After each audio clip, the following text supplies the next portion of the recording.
आज के Facebook live कार्यक्रम में पुनः सभी का स्वागत है।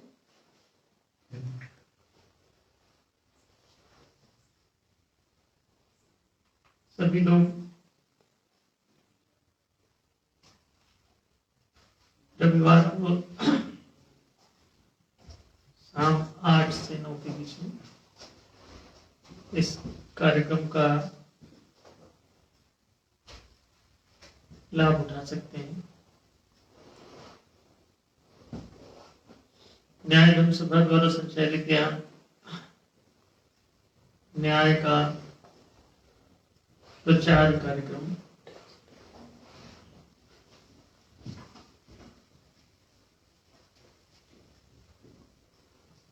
FB लाइव के माध्यम से संचालित किया जा रहा है।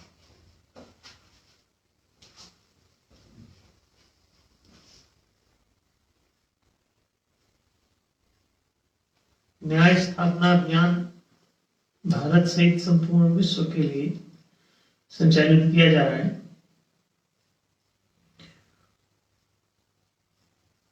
मानव समाज और संपूर्ण मानवता, मानवीय राष्ट्र न्याय के बिना सुव्यवस्थित नहीं रह सकता।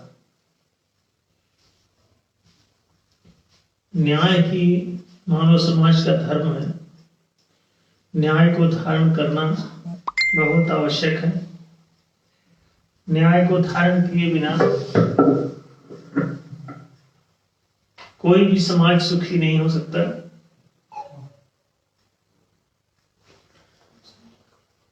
मानवता की रक्षा नहीं हो सकती। मानवीय मूल्यों को सुरक्षित बनाए रखने के लिए मानवीय सिद्धांतों आदर्शों को सात्विक बनाए रखने के लिए न्याय का धर्म आवश्यक है। न्याय कहते हैं समुचित हिताधिकारों के वितरण को।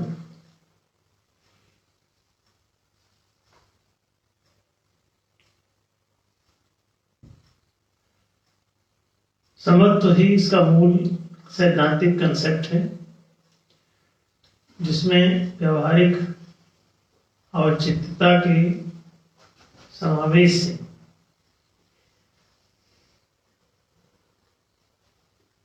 न्याय प्रतिष्ठित होता है, क्रियान्वित होता है और इसे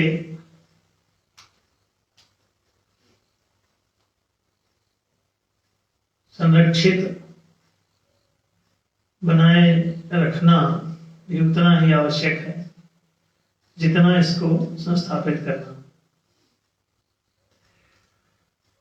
न्याय के सिद्धांत पर ही कोई राष्ट्र टिका रहता है मानवीय रूप में। जंगल राज से छुटकारा पाने का एक ही उपाय है,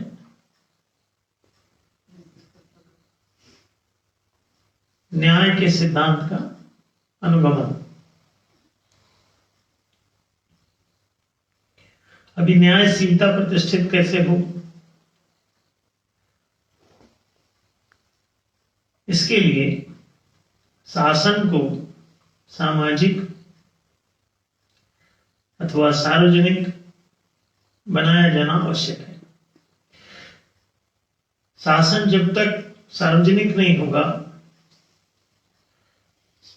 सार्वजनिक सहमति से नहीं चलेगा, तब तक सार्वजनिक हितों की रक्षा संभव नहीं। तो जनता के हितों की रक्षा यदि करनी है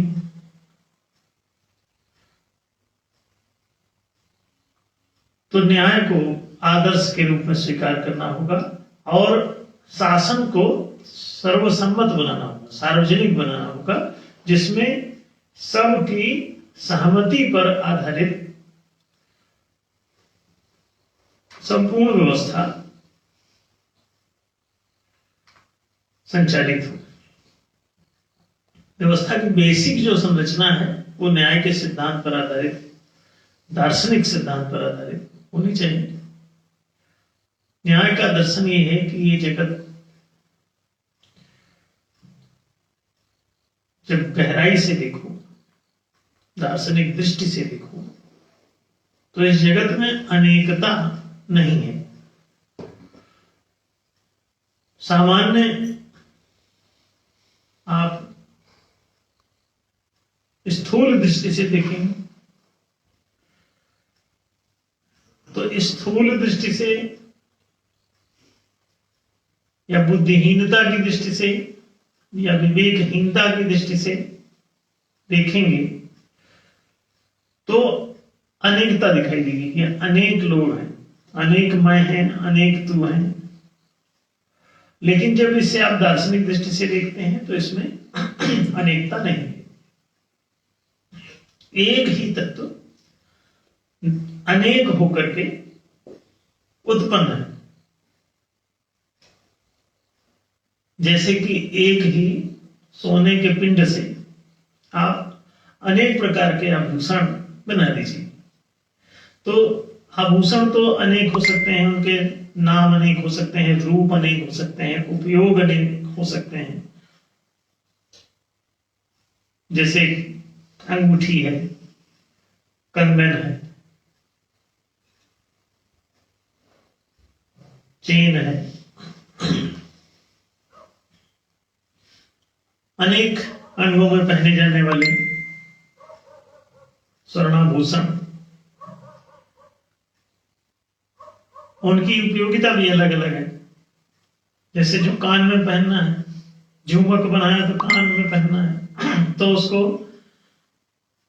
कान में पहनने की विशेष उपयोगिता होगी उसकी। तो एक है तो सोने का है, लेकिन उसकी उपयोगिता अन्य आभूषणों के साथ देखने पर है तो बेसिकली सब सोने के बने। अंगूठी भी सोने की बनी है, कंगन भी सोने का बना है, झुमक भी सोने का बना हुआ हो सकता है, लेकिन इनके नाम अलग अलग हैं। अंगूठी सोने की होते हुए भी अपने नाम में अंगूठी है, क्योंकि अंगुली में पहननी है, इसलिए शायद उसे अंगूठी कह रहे हैं। अंगुलिक है, किसी अंगुली विशेष में धारण करने के कारण उसे अंगूठी कह। तो आप समझ सकते हैं कि एक ही सोने से बनाए जाने पर भी इनका नाम, रूप, गुण, उपाधियां अलग अलग हैं। अब आप उनको नाम, रूप आदि आधार पर देखते हैं तो आप अनेक प्रकार के देखते हैं, लेकिन उनके रचनात्मक दृष्टि से देखें, उनके उत्पत्ति के सूत्रों को टटोलें, किन तत्वों से ये निर्मित हैं, तो आप एक ही जवाब देते हैं कि सभी आभूषण स्वर्ण तत्व से निर्मित हैं।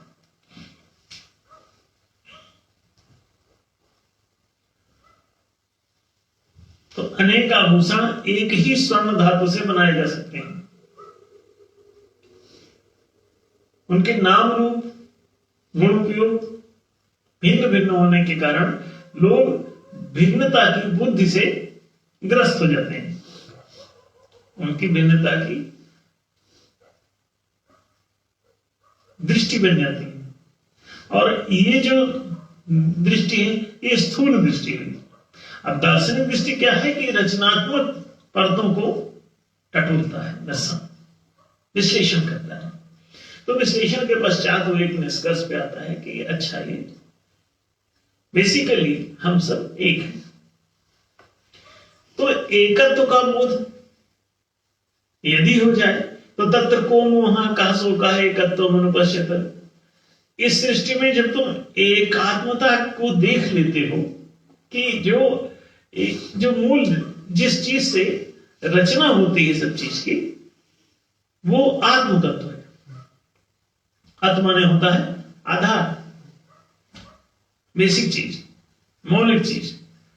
तो मूल तत्व सभी का एक, इस सृष्टि में जो कुछ है, लोहा, लकड़ी, पत्थर, हड्डी, मांस, मज्जा, पानी, तेल, गैस, ठोस, द्रव, कुछ भी, everything is the condensed form of energy. Energy क्या है? आत्म समुद्र से उठने वाली चैतन्य की तरंग। ऊर्जा क्या है? प्राण क्या है? बिजली क्या है? विद्युत क्या है? एनर्जी किसे कहते हैं? स्पेस से उत्पन्न होने वाली तरंग, आवेश, उत्तेजना है। ये कैसे उठती है? जैसे सूर्य से प्रकाश, कहीं भी अग्नि का पिंड होगा तो उसमें से प्रकाश चारों तरफ अपने आप दौड़ रहा है। तो उसी तरह से स्पेस से एनर्जी निकलती है, और जहां कहीं भी नाभिक हो वहां पे ऊर्जा स्वतः इलेक्ट्रॉन उसमें से उत्पन्न होने लगते हैं। जब आप गहरे ज्ञान विज्ञान के अंतस्तल में उतरते हैं तो आपको दिखाई देता है कि जहां कहीं भी नाभिक है वहां पर इलेक्ट्रॉन उत्पन्न होने लगता है। इलेक्ट्रॉन उसमें मूव कर रहे हैं। नाभिक में ऊर्जा के परमाणु कूद रहे हैं, घूम रहे हैं, दौड़ रहे हैं, चक्कर काट रहे हैं।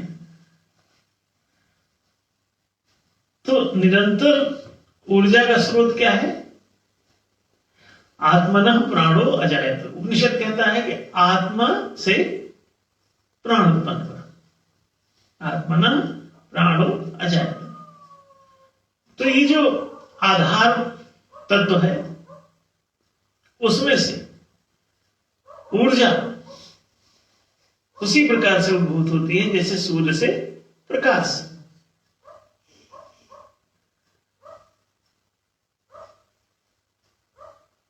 उत्तेजना, प्राण क्या है? उत्तेजना है, एनर्जी, सचेतन तरंग है।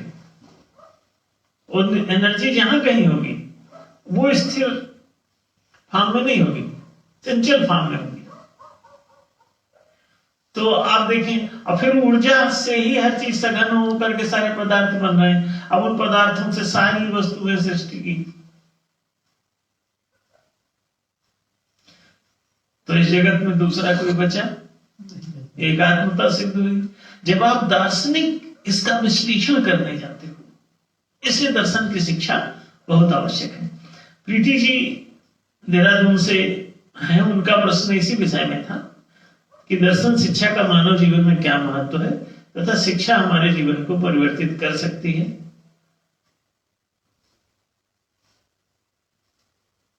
आज के युवा पीढ़ी को दर्शन शिक्षा की उपलब्धता होने पर उनके व्यक्तित्व का विकास क्या संभव है?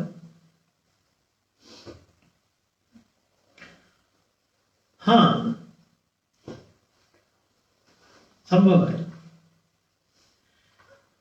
दर्शन शिक्षा ही आपके व्यक्तित्व से आपको परिचित कराती है। दर्शन, अगर दर्शन शिक्षा नहीं तो आप यही नहीं समझ पाएंगे कि आपका पर्सनालिटी वास्तव में है क्या, आपका व्यक्तित्व है किस प्रकार का। तो अपने व्यक्तित्व के बारे में जानने के लिए आपको दर्शन का अध्ययन आपके लिए बहुत आवश्यक है। और जब आप अपने के बारे में कुछ नहीं जान रहे हैं तो बाकी सब ज्ञान का कोई मूल्य नहीं रह जाता।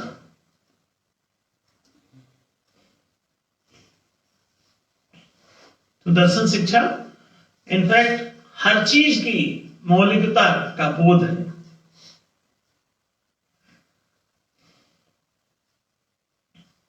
किसी भी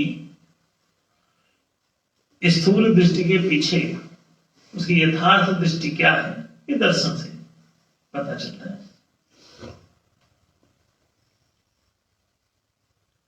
अब ये दर्शन क्या कहता है कि इस दुनिया में जब दूसरा कोई नहीं, एक ही तत्व रचा संसार, सब ऊर्जा का ही सघन रूप है। ऊर्जा आत्मा का तेज मात्र है, तरंग मात्र है, सचेतन तरंग ही प्राण है, ऊर्जा, इलेक्ट्रिसिटी, एनर्जी। और यही जो इलेक्ट्रिसिटी है, जो बल्ब में जल रही, जो पंखा चला रही, रोबोटों को चला रही, हर प्रकार के मशीनों को चला रही, कंप्यूटर को चला रही, आपके मोबाइल को चला रही, यही आपके शरीर को भी चला रही, यही प्राण है एक्चुअली, किसी न किसी मात्रा में। इसलिए हर शरीर में विद्युत रहती है।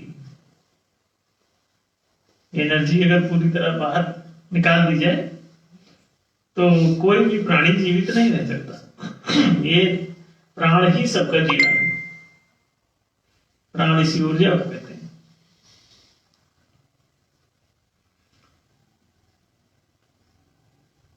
तो जनता को यदि मिल्कियत ही ना हो, शासन में उसकी कोई सहभागिता ना हो, उसका कोई वजूद ना हो, उससे उसकी सहमति ही न ली जाती हो, तो शासन निश्चित रूप से जबरदस्ती उसके ऊपर थोपा हुआ हो जाएगा।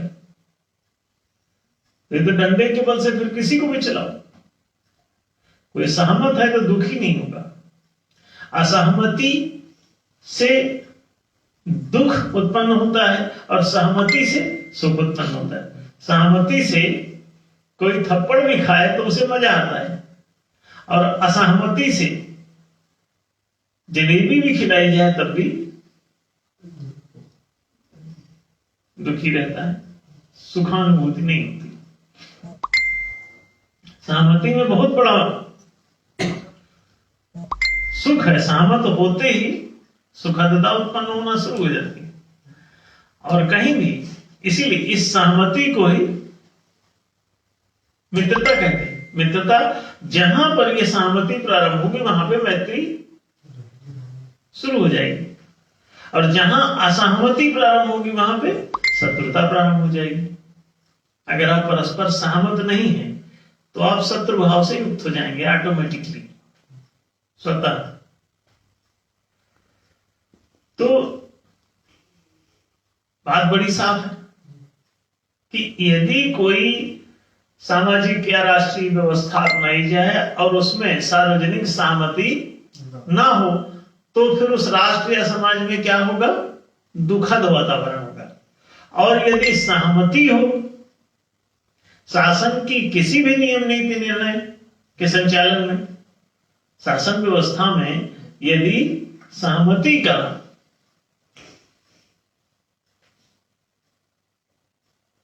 वातावरण तो सुखद हो जाएगा वातावरण। ये आप सब लोग समझ सकते हैं इसे बहुत अच्छे से। असहमति से दुख और सहमति से सुख उत्पन्न होता है। कोई पति पत्नी भी हो और परस्पर अगर उनके सहमति ना हो तो वो खाते पीते जीते उठते बैठते सर्वत्र दुख दुख दुख दुख ही अनुभव करेंगे। और सहमति उत्पन्न होते ही सर्वत्र सुख। अगर आप परस्पर सहमत हैं, सहमति में स्वीकार भाव प्रेम का द्वार खुलता है। सहमति प्रेम का द्वार खोलती है। तो अगर सहमति से किया जाए तो बहुत कुछ अच्छा हो जाएगा। अच्छा, आपने पंचतंत्र का ये श्लोक पढ़ा होगा, नाभिषेको न संस्कार सिंहस्य क्रियते मृगई। नाभिषेको न संस्कार सिंहस्य क्रियते मृगई। स्वविक्रमार्जिते राज्यम स्वयमेव मृगेन्द्रता।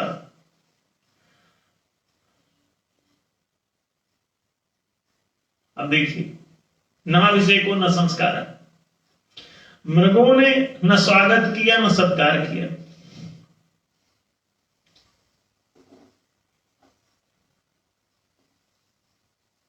जबरन सिंह उनका राजा बन बैठा। नाभिषेको न संस्कार सिंहस्य कृते मृगई, मृगों ने सिंह का न स्वागत माने न सहमति दी, न उनसे राजी हुआ, न उनको स्वीकार किया, न उनका स्वागत किया, न वेलकम किया। तो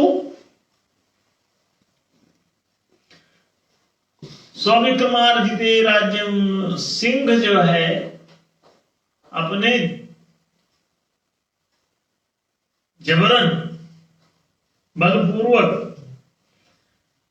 खुद ही स्वतः उनके सिर पर चढ़ गया, उनका राजा बन बैठा। अब क्या है, मृगों को उस वन में सुख उत्पन्न होगा या दुख? पंचतंत्र की ही कथा है। पंचतंत्र माने लोकतंत्र ही होता है। 5 आदमी जनता में से चुने जाते हैं, क्योंकि जनता 5 प्रकार की, 5 जन कहते हैं इसको। 5 जन माने 5 प्रकार की जनता। तो 5 जन है, तो पंचतंत्र जो है वो कहता है कि भैया इन 5 में से चुनाव, इन 5 को चुनने का अधिकार चुनो, और चुन करके अपने समाज का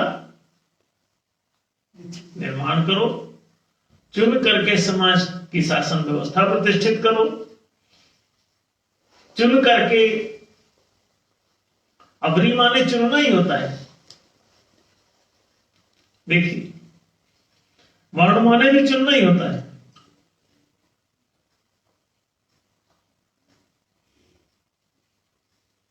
इलेक्शन एंड सिलेक्शन, तो आपका इलेक्शन सिलेक्शन आपकी सहमति से हो, आपके इलेक्शन सिलेक्शन में आपकी सहभागिता हो, जबरन कोई आपका राजा न बने,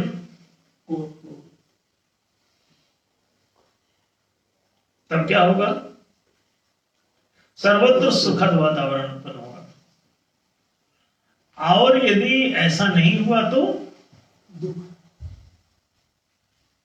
सर्वत्र दुखद वातावरण उत्पन्न होगा। तो ये समझने योग्य बात है। यहां पर इस प्रश्न में शैलेंद्र जी ने पूछा है कि अभी के वर्तमान परिदृश्य में सूचना का अधिकार, मताधिकार कुछ अंश तक जनता को उपलब्ध है।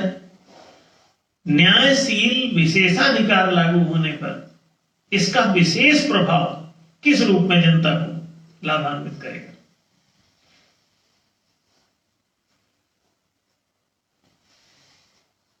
इसमें कौन सा विशेष प्रभाव आने वाला है जिससे जनता अधिक लाभान्वित होगी? ये यहां समझने योग्य बात है। सूचना का अधिकार जो है अभी, वो दरअसल उसमें कोई सूचना आपको प्राप्त नहीं हो रही,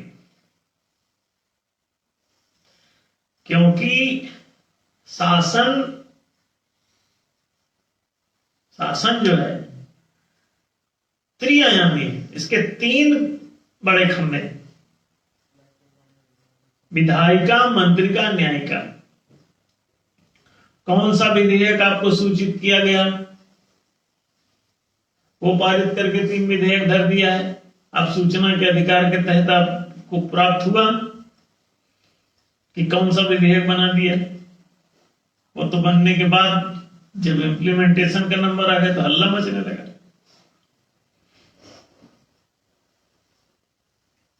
जनता विरोध करने लगी, ये क्या बना के रख दिए भाई, हाँ? तो सूचना का अधिकार कहां था, समझना। दूसरी बात, किस जज ने आपको सूचना दी पहले कि हम ये फैसला देने जा रहे हैं, फला को जमानत देने जा रहे हैं? वो तो रातों रात भी कोर्ट खोल के बड़े लोगों का फैसला वहीं निपटा देते हैं। जनता को कहां था पता, काहे की सूचना का अधिकार है? वो तो कहां क्या खर्चा कर दिया था और ये इस टाइप की कोई सूचना है? इसको लेके क्या करोगे? अभी जो सूचना का अधिकार आपको प्राप्त है सिर्फ दूसरे को ब्लैकमेल करने का धंधा है उसमें। और जितने सूचना अधिकार कार्यकर्ता हैं वो उनमें अधिकांश इस टाइप के धंधे में लिप्त हैं और उनकी मारामारी भी हो रही है। जिसको ब्लैकमेल करने लगते हैं कई बार वो उनको ठोक भी देता है। हमारे भी बहुत गएगा सूचना अधिकारी कार्यकर्ता। तो आप समझ सकते हैं कि ये तो ब्लैकमेलिंग का धंधा मात्र, सूचना का अधिकार चल रहा है, सूचना तो दी नहीं जा रही। और जिस सूचना की जरूरत है जब वही नहीं दी जा रही तो और बाकी सूचना का क्या करोगे?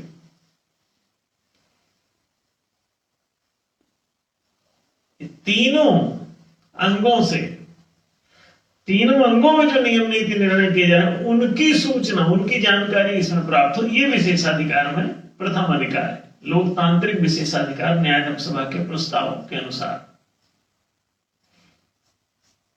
एनडीएस का न्याय प्रस्ताव कहता है कि लोकतांत्रिक 4 विशेषाधिकार होते हैं। पहला, जानकारी प्राप्ति का अधिकार।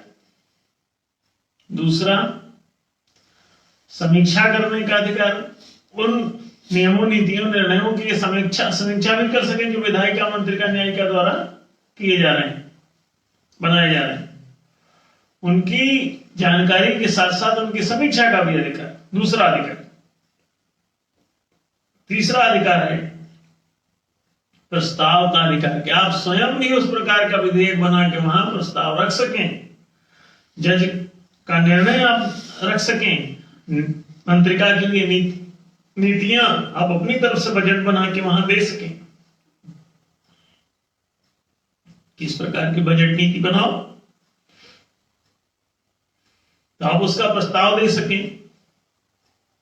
जनता में से कोई भी जो इन तीनों विषयों में जो अपने को निपुण समझ रहा है भेजिए, वहां प्रस्ताव भी कर सके। साथ में चौथा अधिकार भी नियंत्रण का अधिकार। उस नियंत्रण के अधिकार के अंतर्गत ही 12 मताधिकार और 12 निषेधाधिकार, 12 voting power and 12 veto power, ये नियंत्रण के अधिकार के अंतर्गत है। तो अब आप समझिए कि आपको अभी ये चारों विशेषाधिकार कहां प्राप्त है? वो जानकारी वाला भी पूरा नहीं। इन तीनों सेक्टर की जानकारी आपको चाहिए। वहां कौन सी जानकारी आपको दी जा रही है? वो तो कोई पिछला हिसाब किताब क्या हुआ क्या नहीं हुआ इसकी आप जानकारी दे दीजिए, वो तो हो चुका। आप उसकी जानकारी लेके भी क्या कर लोगे?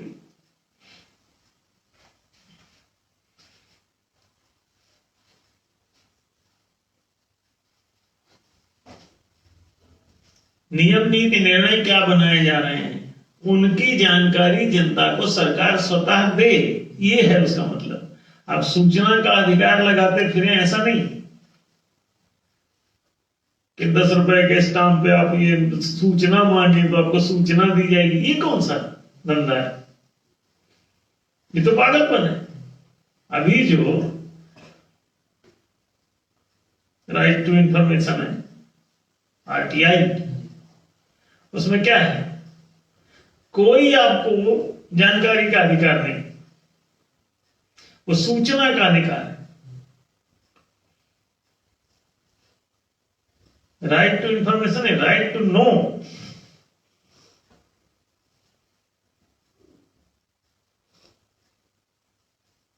Right to know, RTK, RTI नहीं, right to know. Right to know के तहत आपको सूचना नहीं मांगनी। राइट टू नो के तहत आपको अधिकार है जानने का, सूचना मांगने की जरूरत नहीं। वो आपको जानकारी पहले दें, ये अर्थ है उसका। ये बहुत एडवांस है विशेषाधिकार एनडीएस के प्रस्ताव में। सरकार क्या कारनामा करने जा रही है विधायिका मंत्रिका न्यायिका में, उसकी जानकारी पहले दे जनता को। ऐसे नहीं कि कर दिया फैसला और हो गया, ऐसा नहीं। Right to know, the public should know what is going to be happen there.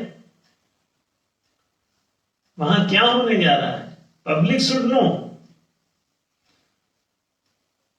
Public should be made aware by the government, not by asking, not by request. अभी तो आरटीआई के तहत आप सूचना मांगते फिरते हो भिखारी की तरह, वो समय मांगना नहीं पड़ेगा। The government will be bound to provide you the proper information, बल्कि अवेयरनेस। आपको अवेयर होना चाहिए आपके देश में क्या हो रहा है। पहले जानकारी दो, उसके बाद करो। वो तो निपटा देते हैं, पहले जानकारी कहां दे, सूचना कब कहां क्या किया था, प्रधानमंत्री ने कितने दौरे किए थे, विदेश कब गए थे, देश में कब आए थे, इस तरह की सूचना मांग रहे। ये क्या है, इससे तुम क्या कर लोगे। सूचना के अधिकार से तुमको कौन सा बेनिफिट होने वाला है। लोकतांत्रिकता नहीं है उसमें। लोकतांत्रिक विशेषाधिकार एनडीएस द्वारा प्रस्तावित है जो वो विशेष ही है, तो बड़ा जबरदस्त प्रभाव पड़ने वाला है जनता पर। क्या, गुलाम से मालिक। आरटीआई आपको सिर्फ गुलाम बनाए रख सकती है, लेकिन आरटीके जो है ये तो भैया टीके पे ही सीधे काम करता है। टीका ही लगा देता है, राज तिलक। हाँ, राइट टू नो है। And the government is bound, government should be bound there to make aware the public। जनता को अवेयर बनाए, जानकार बनाए, एक बात। और दूसरा क्या है, समीक्षा का अधिकार। Now the public will have the power to review that, कोई रूल, कोई पॉलिसी, कोई जजमेंट, कोई नियम, कोई नीति, कोई निर्णय। Public will be authorized to review it, and the public will review it. Public will be empowered to review it. Review क्या क्या, विधायिका द्वारा बनाया गया कोई भी नियम, विधान, कानून, मंत्रिका द्वारा जारी की गई कोई नीति, कोई सलाह, कोई परामर्श,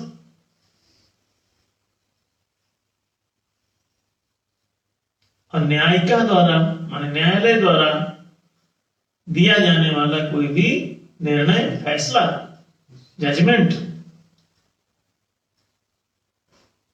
इसकी समीक्षा भी, इसे जानने का भी अधिकार और फिर इसकी समीक्षा करने का अधिकार। And the public can review it. जब ये रिव्यू का मतलब क्या है कि अगर आपने दे दिया तो पब्लिक रिव्यू करके इसे उलट पुलट सकती है, ये मतलब हुआ ऐसे। रिव्यू ऐसी थोड़ी, रिव्यू माने बहुत कुछ होता है। समीक्षा का अधिकार, पब्लिक इसकी समीक्षा कर सकती है। फिर इसके बाद चौथा, तीसरा अधिकार, समीक्षा के बाद प्रस्ताव का अधिकार। अब पब्लिक इन्हीं तीनों से संबंधित कोई भी प्रस्ताव ही दे सकती है।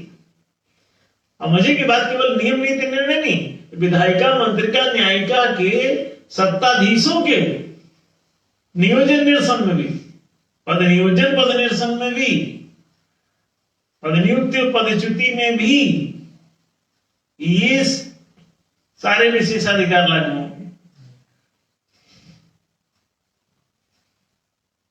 इसकी नियुक्ति को भी वो रिव्यू करेगी पब्लिक। अब देख लीजिए, इन तीनों अंगों में नियुक्त किए गए पदाधिकारियों को रिव्यू भी कर सकेगी, पर इसकी जानकारी भी अर्जित करेगी और इसको रिव्यू भी कर सकेगी और नए किसी आदमी को प्रस्ताव भी कर सकेंगे किसी के नाम का कि इनको बनाया जाए। और न बनाए जाने पर पब्लिक इसकी ये मांग कर सकती है चौथे अधिकार के तहत कि हमारा शासन पर नियंत्रण भी है भाई, तो ऐसे बच के भाग ना पाओगे कि मना कर दिए। न न, अगर मना करोगे तो पब्लिक मांग कर सकेगी नियंत्रण के अधिकार के तहत कि इसकी वोटिंग कराओ, तुम क्यों निर्णय लिए थे, वोटिंग कराओ। तो पब्लिक इस पर वोटिंग की मांग करेगी और अगर वोट उसके पक्ष में आ गया तो इसने जिसका नाम प्रस्तावित किया वो पदस्थ हो जाएगा। सरकार कितना खारिज करे ये पदस्थ हो जाएगा। इसी तरह किसी को भी अगर खारिज कर दिया है, अपदस्थ करना चाह रही, किसी ने आपत्ति दर्ज कराई तो अपदस्थ भी कर सकेगी बहुमत के द्वारा। तो देख लीजिए ये कितना बड़ा पावरफुल मामला है पब्लिक के लिए, और पब्लिक कितनी लाभान्वित होने जा रही है। सोच लो अगर चारों विशेषाधिकार लागू होते हैं तो ये बहुत बड़ा चैप्टर है।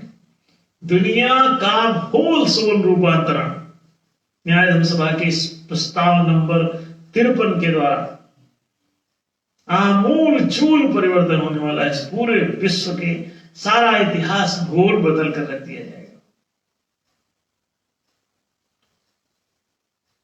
लाखों और करोड़ों वर्षों से गुलामी से पीड़ित आम समाज, आम जनता अब क्लियर कट गुलामी से पीड़ित है। ऐसा मत समझना कि कोई अप्रत्यक्ष बात है, ये सीधे सीधे आज भी आप गुलाम हैं, आपको पता नहीं है।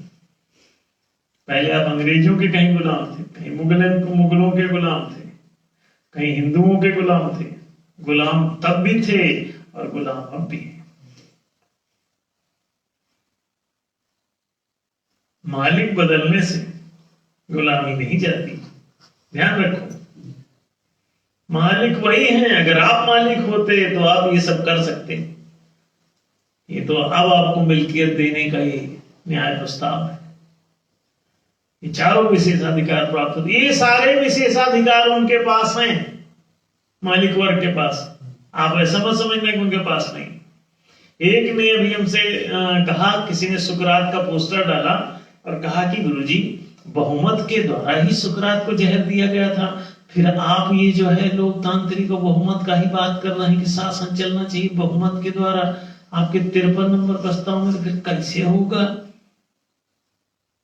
हमने कहा नहीं बेटा, हम जौन सा बहुमत कह रहे हैं वो वाला नहीं है। बोले फिर कौन सा बहुमत था? वो 5% राज्य के वो पदाधिकारियों ने वोटिंग करके और उसको जहर दिया था। जनता की वोटिंग नहीं थी वो। जैसे हमने बताया था तोता उड़ गया, उनने वो पोस्टर डिलीट किया वहां से अपना फेसबुक से। हमने कहा ये क्या कर रहे हो, उटपटांग बातों का प्रचार कर। वो समझ गए अच्छा ये फर्जी है। जनमत से नहीं हुआ था, राजमत से हुआ था। राज बहुमत, वो जो पदाधिकारी थे उनने आपस में वोटिंग करके और उनके बहुमत से था वो। तो उनका बहुमत तो हर भले आदमी के विरुद्ध रहा। ये जीसस को उनने बहुमत से मारा। जनता बहुमत से नहीं मारती। जनता क्या सुभाष को या सरदार भगत सिंह को या किसी को या गांधी को इनको जेल देने या फांसी पे चढ़ाने के लिए सहमति दे देती, वोटिंग दे देती इनके विरुद्ध, बहुमत आ जाता? नहीं।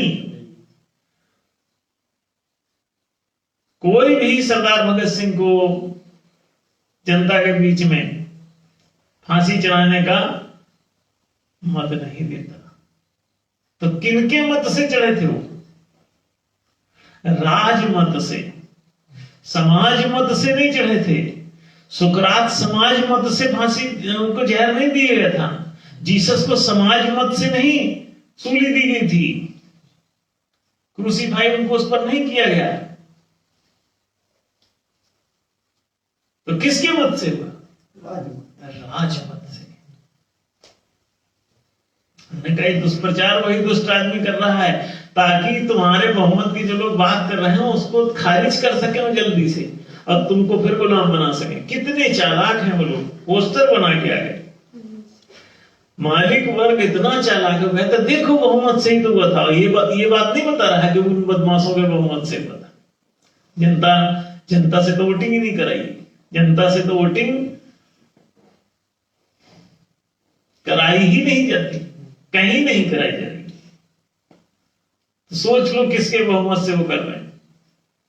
जन बहुमत की बात होती है। ये जो बात हो रही है, ये सार्वजनिक बहुमत की बात हो रही है, किसी कैटेगरी विशेष के बहुमत की बात नहीं है कि 5% रईस चुनेंगे कि इसको फांसी दी जाएगी, नहीं जीसस को। जनता से वोटिंग कराओ। और जनता तो जनार्दन है, सही ही काम करती है। लोग कहते हैं भीड़ जो है गलत काम करती है। ना ना ना, जितना सार्वजनिकता में चीज जाएगी उतना ज्यादा सटीक होगी। आप सर्वसम्मति से किसी चीज को करते रहिए, अपने आप शुद्धि की ओर चल पड़ेगी। जो बात जितनी सर्वहितकारी होगी, सर्वसहमति से होगी, वो बात उतनी अधिक सत्य के निकट होगी। बहुमत जितना तगड़ा होगा सार्वजनिक, ऐसा नहीं कि चंद चोरों चक्कों के बीच का मत ले आए।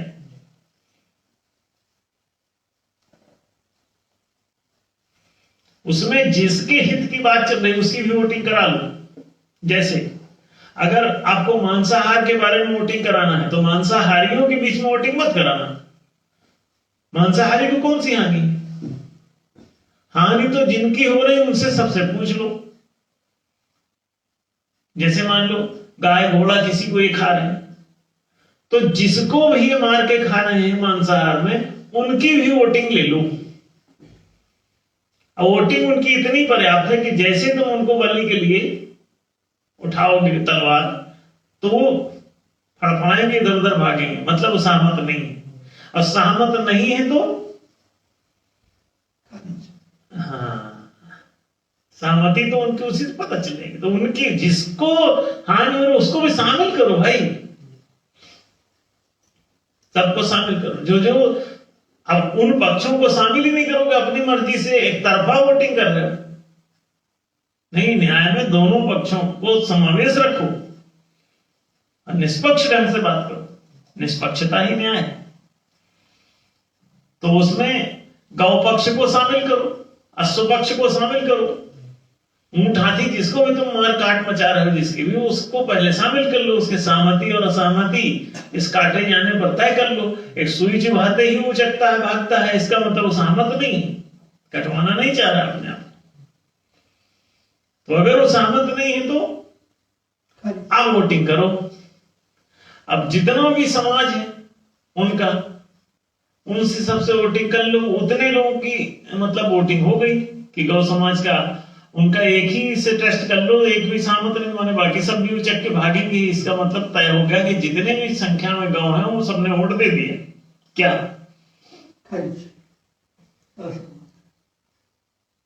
लोकतंत्र लाना है तो ठीक से लाओ, ईमानदारी से। जिसका भी पक्ष उसमें शामिल करना है उसको ले आओ वोटिंग। उसकी सहमति जांचो। सहमति की विधि अलग हो सकती है। मनुष्यों की तो वोटिंग से हो जाता है, मतदान से हो जाता है, क्योंकि इनके पास मति है, उनके पास मति नहीं है। उनके पास केवल शरीर है। तो शारीरिक हलचल से वो क्या सूचना दे रहे हैं? मानसिक हलचल से नहीं। मनुष्य की तो मानसिक हलचल से भी हो जाती है, पता चल जाता है। वोटिंग करा लो, पता चलेगा। उनकी वोटिंग शारीरिक एक्टिविटी देखी कि क्या वो शरीर में इतना पीड़ा देने पर वो सहमत है कि विदा कर रहे हैं, भाग रहे हैं।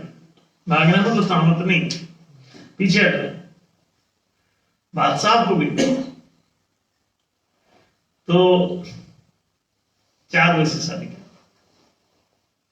एनडीएस के न्याय प्रस्ताव के अनुसार, प्रस्ताव नंबर 53 के अनुसार 4 विशेषाधिकार है। लोकतांत्रिक विशेषाधिकार, डेमोक्रेटिक स्पेशल राइट।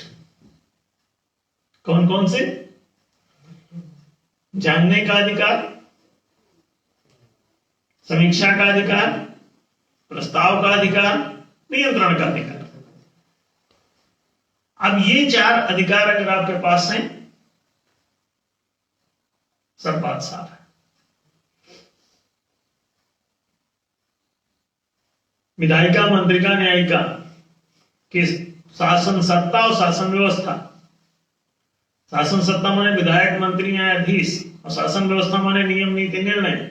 इन सभी पर 4 प्रकार के विशेषाधिकार। ये चारों विशेषाधिकार लागू होते ही क्रांति। ये जो नियंत्रण का अधिकार है चौथा विशेषाधिकार, इसमें ये दोनों बातें शामिल है, द्वादश मताधिकार और द्वादश निषेधाधिकार। वोटिंग पावर और वीटो पावर। वोट और वीटो इनकी स्पेलिंग भी एक ही है, दोनों में वही अक्षर, वोट में भी और वीटो में भी।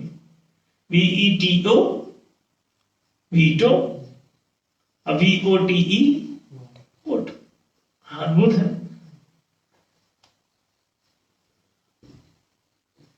तो दोनों में आपको अधिकार नियंत्रण करने का प्राप्त हो जाता है यदि विशेषाधिकार हो। तो लोकतांत्रिक विशेषाधिकार, 4 विशेषाधिकार आते ही आप गुलाम से मालिक हो जाएंगे। अब सारी मिल्कियत, यही चारों उनकी मिल्कियत के आधार बने हुए, उनने अपने लिए ले रखा है मालिक वर्ग ने। अब ये जो गुलाम वर्ग है, इससे कहते हैं कि गुलामों उठो जागो और मालिक बनो। गुलामों से कहे, गुलाम को ज्यादातर ये बता दिया गया कि तुम मालिक ही हो, तो और कंफ्यूज हो गए हो। बोले तुम स्वतंत्र हो, स्वतंत्रता दिवस मनाओ। अब तुमसे ही स्वतंत्रता दिवस ही मनवा रहा है। राजतंत्र में ही गणतंत्र मनवा रहा है, प्रजातंत्र मनवा रहा है। प्रजा के हाथ में कुछ है नहीं, सब रखे वो लोग अपने हाथ में ही। सरकार के तीनों अंग और चौथा मीडिया उन्हीं के कब्जे। जनता के इन चारों अंगों में कोई भूमिका ही नहीं, जनता का कोई नियंत्रण नहीं पर। जन विरोधी कारनामे कर रहे हैं विधायिका, मंत्रिका, न्यायिका और मीडिया। चौथा खंबा उसके साथ बनाए, हालांकि उसको एक पैसा नहीं देती कायदे से, और चौथे खंबे को भी 1% बजट चाहिए ताकि वो सैलरी उसको मिल सके। नहीं तो 200 रुपए समोसा और डायरी पर नाच रहा है पत्रकार। काहे भाई, तुम विधायक लोग और सब बड़ा बड़ा माल काट रहे हो, इतना तनख्वाह, बड़ी बड़ी पेंशन, सब पत्रकार को कुछ नहीं। ये पत्रकार बेचारा कौन सा गलत काम किया है?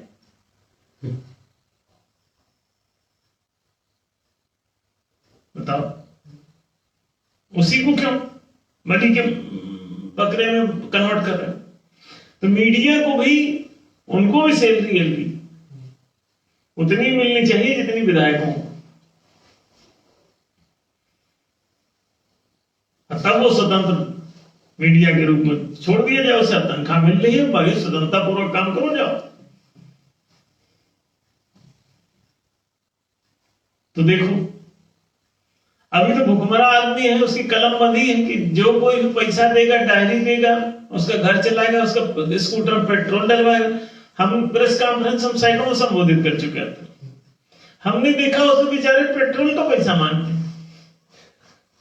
इतनी हालत खराब पत्रकारों की इस दुनिया में, देश में, 2-2 रुपए के लिए तबाह बेचारे।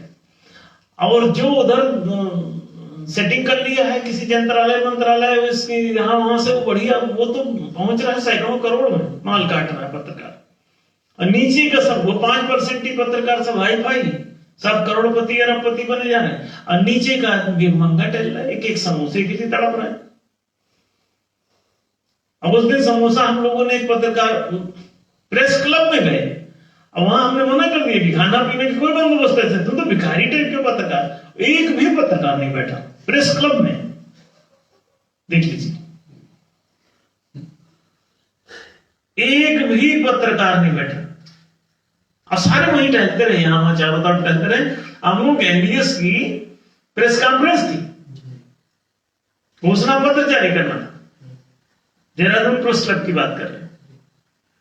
वो समोसा ना देने के चक्कर में गुस्सा हो गए, क्योंकि भिक्षावृत्ति भिखारी बना दिया सरकार।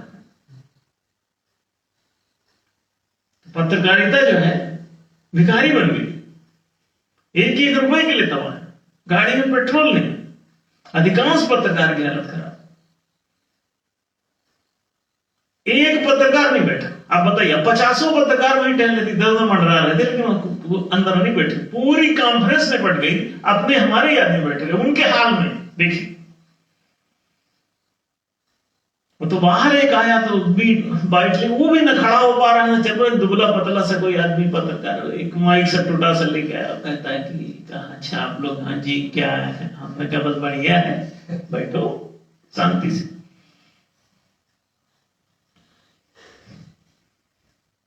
बाहर नमकीन बिस्कुट दाल नोट ढूंढ रहे,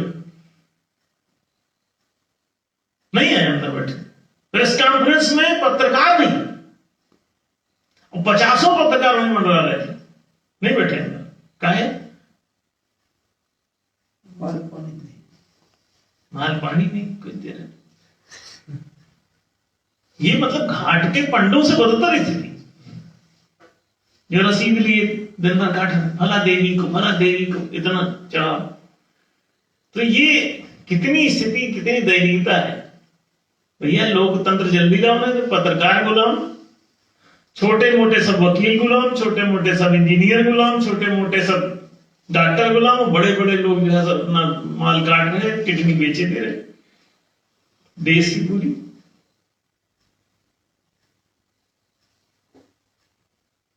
बड़े वकीलों का कब्जा पूरे सब न्यायालयों पर, जजों के साथ सबके सेटिंग है, वो अपना फैसले उन्हीं के हुआ करते हैं। तुम वकील लिए जाते, तुम्हारी बहस का कोई मतलब नहीं, करो बहस। तो कौड़ी का सब वकालतनामा चल रहा है, पूरा देश। छोड़ भैया, नेता भी सब भिखारी, बड़े बड़े सब माल काट रहे हजारों करोड़ों, और छोटे छोटे नेता यहां बेचारे पेट्रोल तक नहीं, पैसे चुनाव लड़ने का पैसा नहीं। हम तो चुनाव आयोग को भी बिल देंगे, कौन सा, ये जितना चुनाव में हमारे एनडीए से खर्चा आएगा सब रिइंबर्स कराएंगे, और चुनाव आयोग को देना पड़ेगा, कहां जाएगा भाग के। और नहीं देगा तो अभी जो पदाधिकारी हैं इनके घर से वसूलवाएंगे, अगर रिटायर हो गए, कभी ना कभी तो एनडीए आएगी सत्ता में, इनके पर्सनल खातों से निकलवाया जाएगा, अभी जो लापरवाही करके भाग जाएंगे। तो देखो, ये सब गंभीर समस्या है। मालिक बनो, बहुत हो गई गुलामी, अब ना चुनाव आयोग के गुलाम बनो, ना किसी पार्टी के गुलाम बनो। हाँ, हम तो अपनी पार्टी में उसको खड़े नहीं कर रहे जो जीत सकता है, उसको कहां खड़ा करते। जो पर्सनल अपनी छवि चमका के वोट पाना चाहता है, जीत के दिखा सकता है, उसको तो टिकट ही मत दो। टिकट उसको दो जिसको कोई नहीं जानता, जिसको 4 वोट मिलने की संभावना नहीं, पर्सनल। हाँ, कंसेप्ट को वोट मिलना चाहिए, न्याय के कंसेप्ट को अगर वोट देती है जनता, तब जाओ जीतो, पहुंचो वहां। अब तुमको वोट मिला है तो तुम तो न्याय क्यों करोगे? तुम तो अपनी महिमा से वोट ले आए, और तुम्हारी महिमा यह है कि तुम बहुत अद्दे भद्दे डायलॉग बोला करते हो फिल्मों, तो उसी वजह से जनता तुमको मस्खरा समझ के वोट देती। अब तुम जो है वोट लेके उसका और घोट दिए उसका गला। तो ये तो सब बदमाशी का धंधा है। तो 5% मालिक नहीं, 100% मालिक चाहिए। सब मालिक बनो, 5% मालिक, 95% गुलाम, ये कौन सा धंधा है? नहीं, सबकी भागीदारी शासन में समान रूप से, ताकि वो बजट भी समान रूप से वितरित हो सके सब में। क्यों? सबकी वोटिंग के बिना वो बजट ही ना पारित हो, तो सबके सर्वहित हिसाब से फिर वो बजट, शिक्षा पर 25%, रोजगार के लिए 25%, आवासीय सुविधाओं के लिए 25%, और चिकित्सा आदि संरक्षण सेवाओं पर 25%। अब इसके बाद देखना, एक एक जनता को सारे चारों जनाधिकार मिल जाएंगे। अगर ये आपने विशेषाधिकार, जनता के लोकतांत्रिक विशेषाधिकार देकर जनता को मालिक नहीं बनाया, शासन में उसकी भागीदारी को सुनिश्चित नहीं किया, तो पक्का समझ लो ये चारों जनाधिकार कभी नहीं मिलेंगे, न शिक्षा, न रोजगार, न सुविधा, न संरक्षण। और राज्य क्या, जो राज्य पर कब्जा कर लेगा, कोई गिरोह, कोई गुंडा, कोई मवाली, कोई दुष्ट, कोई अपराधी, वो सारा का सारा राज्य को सड़क कर जाएगा और हड़पे चला जा रहा है। पिछले हजारों वर्षों से ये रिकॉर्ड है।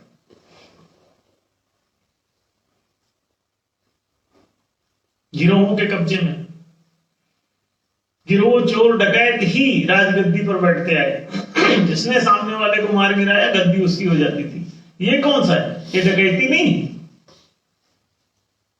स्वविक्रमार्जिते राज्यम स्वयं मृगेन्द्रता, सिंहों पर जबरन चढ़ बैठने की क्रिया को जंगल राज कहते हैं।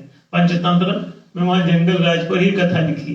कई लोग उसको अपने उसमें गौरव से दिखा रहे हैं। स्वयं मृगेन्द्रता का डायलॉग देखो, जंगल राज ही कईयों का आदर्श है। तो समझ जाओ कि कहां लफड़ा है। अब ये आपको स्पष्ट हुआ होगा कि वर्तमान में जो चल रहा है सूचना का अधिकार या मताधिकार, मताधिकार है कहां? शासन सत्ता के भी तीनों अंगों में आपको मताधिकार नहीं। मीडिया पर तो है नहीं, विधायिका, मंत्रिका, न्यायिका और मीडिया। मीडिया को मिला के 4 अंग हो जाते हैं, 3 सरकार के और 1 मीडिया का। लोकतंत्र में चौथा स्तंभ मीडिया भी है, ताकि ये सब तक सूचना वूचना तो पहुंचाए। अब वो सेठों के कब्जे में है और सेठ चंदा देके सरकार को मुट्ठी में किए हुए चुनावी प्रचार के लिए पैसा उससे ले लेते हैं, सेठों से। बड़ी बड़ी पार्टियां अपन उन सेठों के अनुसार कानून बनाने के लिए विवश हैं।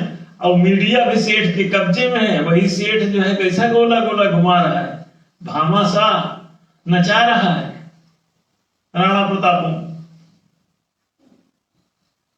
जैसा मर्जी वैसा सरकार गठन कराते। राणा हार चुके हैं, जंगल में पड़े हैं। भामाशाह बोला अरे हम मंगल कर देंगे, इधर आओ। अकेला आदमी पहुंचता है, कहता है राणा उठो। कहीं कहा उठे? खाना पीना, रोटी तो सब्जी खा रहे हैं हम खास की, और कह रहे हो लड़ जाओ अकबर से। अरे बोला हम राशन पानी, रसद, गोला बारूद सब देंगे, सबको पैसा देंगे बोला। अब दिया और राणा चढ़ बैठे। आप समझ लो सेठ की महिमा।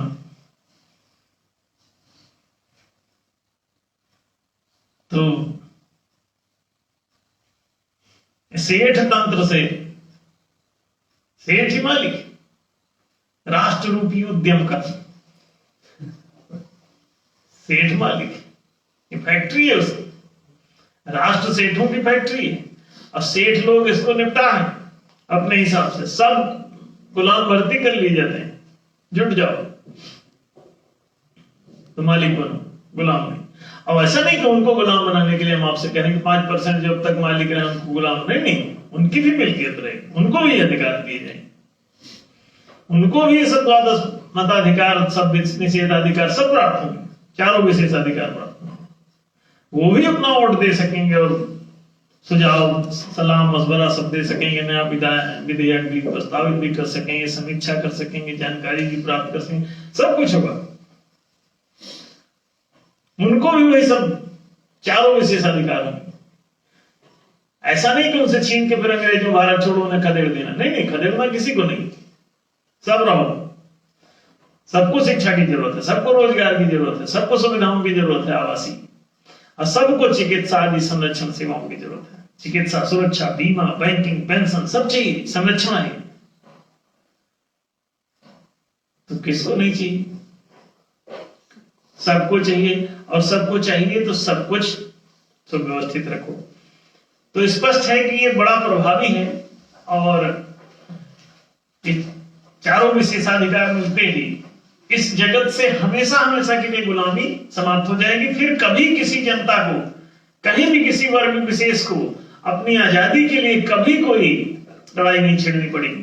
किसी को नक्सली नहीं बनना पड़ेगा, किसी को भी कम्युनिस्ट नहीं बनना पड़ेगा, किसी को कोई सोशलिस्ट नहीं बनना पड़ेगा, किसी को कोई पार्टी नहीं बनानी पड़ेगी। हर पार्टी